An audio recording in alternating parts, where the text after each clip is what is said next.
Assalamualaikum and good morning to everyone. I am Muhammad Amir Fikri bin Muhammad Ishaq.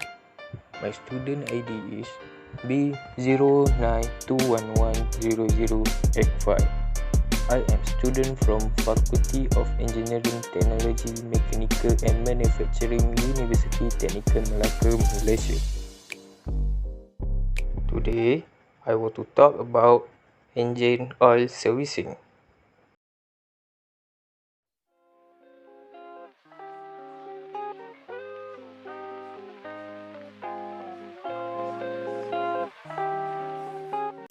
Changing the engine oil in your vehicle is one of the most important and necessary procedures to keep your vehicle running and on the road. Whether you have a car, a truck, a van, or an SUV, the basic principles are the same, and we're going to show you how to do it yourself. Why would you want to do it yourself? You're not going to save a ton of money, but doing it yourself, you're going to have peace of mind knowing the job was done right.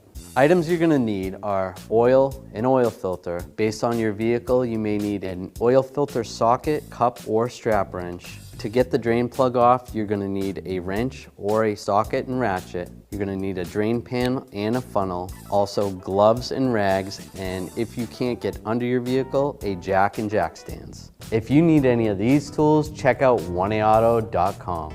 We're going to want to look at our engine and determine which side of the engine bay the engine is on, especially if you have a front-wheel drive vehicle. The engine is more on the passenger side. On this vehicle, the transmission is on the driver's side. So when we're underneath the vehicle, we're going to make sure we drain the oil from the passenger side. Don't drain the transmission by accident. It happens all the time. We're going to look for the fill cap. Fill cap is right there, and it says what kind of oil to use, 5W30 for this vehicle. So we're gonna untwist the fill cap, pull it up. If you have a truck or a Jeep or something that you can get underneath, you don't have to jack it up.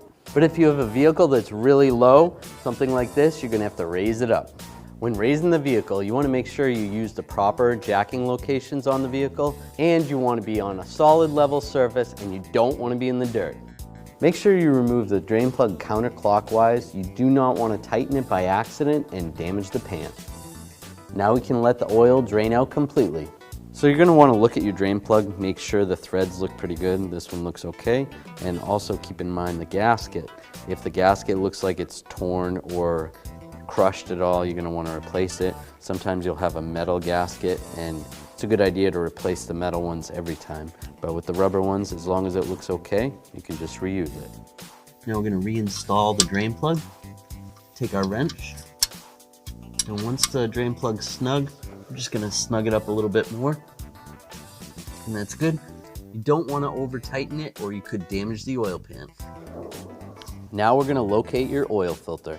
Some filters are underneath the car near the front of the engine, some of them are in the rear of the engine, and some of them are on the side near the wheel well. In this car, the filter is right on top. There's two types of filters. You have the canister or twist-on type filter, or you have the cartridge filter. With the canister type filter, you're going to want to make sure you lubricate the seal on the outside with oil, otherwise it's going to be very difficult to remove the next time you remove it.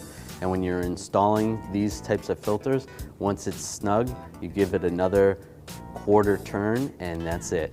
This is where you're going to use your oil filter removal tools. You're going to either use the oil filter socket tool for the cartridge style. Sometimes you'll need a cup for the cartridge style.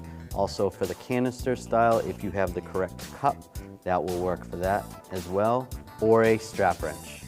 Now that you've drained the oil and changed the filter, it's time to add the oil. You can use conventional or synthetic motor oil. I prefer synthetic oil. Some vehicles require it. Check your owner's manual for the amount and the type. Don't forget to put your cap back on. That would be bad. Now we're going to start the car for about 10 to 15 seconds and get the oil where it needs to go. After shutting the engine off, let it sit for about 2 or 3 minutes, and then we're going to check the dipstick.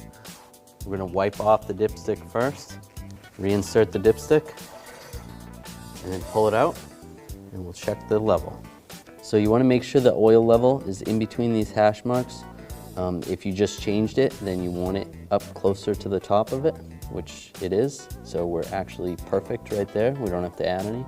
If the oil level is a little low, you can add some more and then recheck it. That's it, your oil change is done. I hope you enjoyed this video and it gave you the confidence to do it yourself.